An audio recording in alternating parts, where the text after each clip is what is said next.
Hello again everyone, welcome back to another video.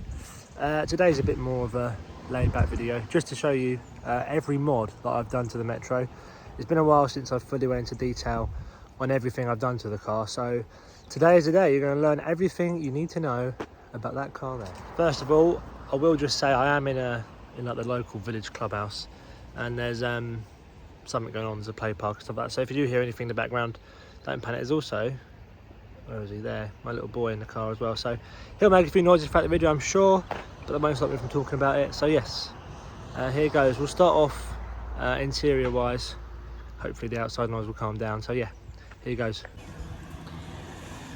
Inside, as you can see,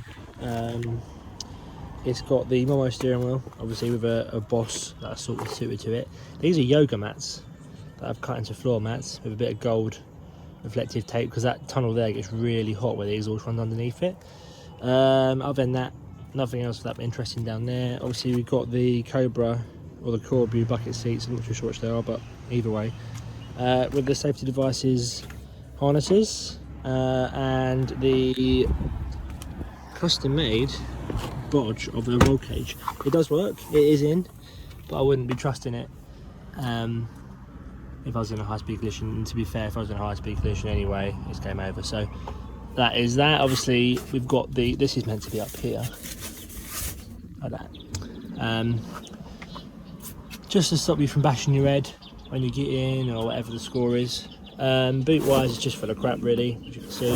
This is the bit that's going to go in here underneath. Let's try and get it in position.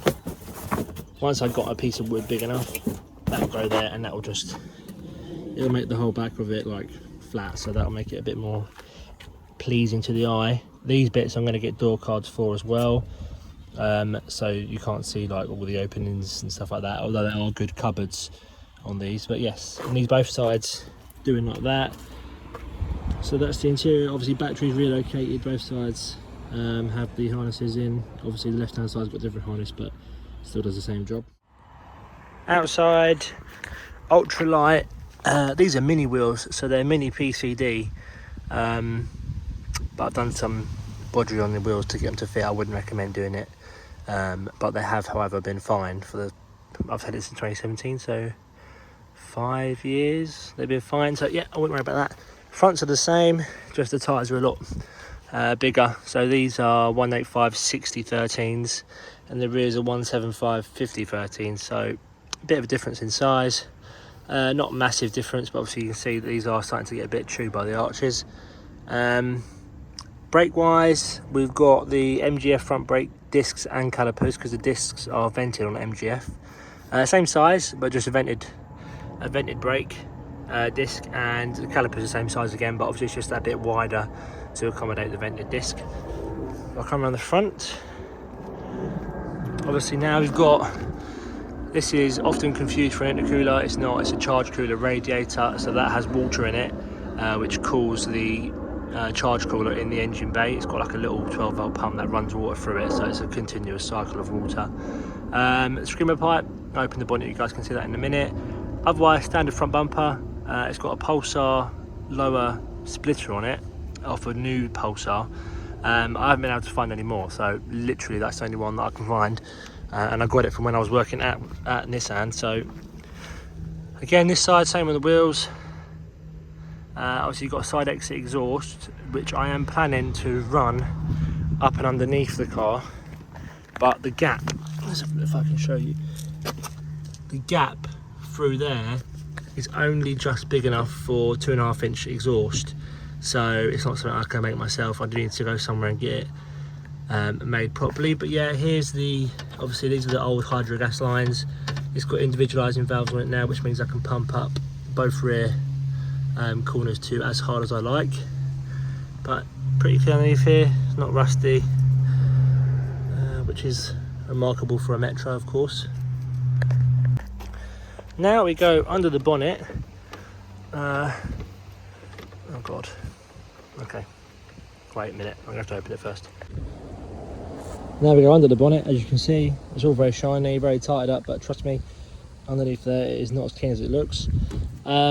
Obviously all the wiring is kind of everywhere. I did want to reroute it into the dash, under the dash, so you couldn't see it, but it's just something that I haven't got around to yet. Engine wise, so this is a 1.8 Rover K series from a Rover 75, so it is the originally turbocharged engine anyway, so I haven't had to adapt anything to fit the turbocharger. Stock like 75 manifold, and down there is a GTX 2860R turbocharger with the ceramic ball bearings. It's got a custom down pipe, as you can see. It splits, I'm trying to get it to focus, it splits from there, and then there's like a separate wastegate piece there, which is what brings the screen pipe to the top. This is the charge cooler I was on about earlier on. It's full of water, and basically it's like a concealed water compartment and then an intercooler type design in the middle, but the water is what cools the air rather than the air cooling the air. So yes, the air filter, this is a new induction kit I've fitted. I made it myself, as you can see. It needs a new air filter on it really, but it just brings it, because the air filter used to be mounted on the turbo there, it brings it away from the radiator just to get a bit more cooler air, I guess you could say. Engine again, like I say, stock Rover K series engine. There's literally nothing changed other than the ring gaps and the injectors, and obviously I put a bigger turbo on it, but other than that, it is a completely stock top end, bottom end engine, no forged internals, nothing. It runs probably just over 260 brake at the moment. I'm looking at getting a VVC head for it so I can run sort of 280 to 290 before the engine, you know, it starts getting stressed and it becomes unreliable. I think 300 would be my ultimate goal, and that would be more than enough, because at the moment it is more than enough of a handful. Fuel pressure regulator down there, adjustable with the boost, so rising rate as it gets more boost, it produces more fuel pressure, which is what you need. ECU tuned by Sean Waite, guy on the Metro forum. He tunes all sorts of Rover K series powered engines and vehicles. So yes, he is the one I would use and go to personally, but that's totally down to you. Your choice is whoever you choose to map your engine, but I've always trusted Sean, so that's good. But that's the engine bay, literally nothing else exciting about that, to be honest with you. Stock engine, big turbo, big injectors, VVC inlet manifold with the 52mm throttle body. That again literally makes no difference. If anything, maybe slightly better throttle response, but absolutely negligible difference on that. Gearbox actually is a PG1 gearbox from a MGF 1.8 non-VVC gearbox, so the gear ratios are slightly longer. Clutch, just a stock PG1 clutch. It's got a 3-dander flywheel, so it's got the 225mm clutch in it, which again is perfectly fine, and they're good for sort of 350 brakes, so absolutely nothing to worry about there.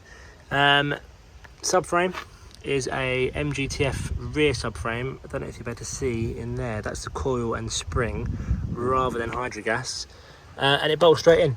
There's only a couple of bits you've got to cut. You've got to make a hole here for the strut top. Like I say, it's all dirty in here, but ignore that. Strut top there as well underneath the ECU tray, and then it literally just bolts in like any other subframe would underneath, and you bolt the engine to it. So other than that, that's the engine bay. Obviously exterior wise, it is completely different to a standard Metro.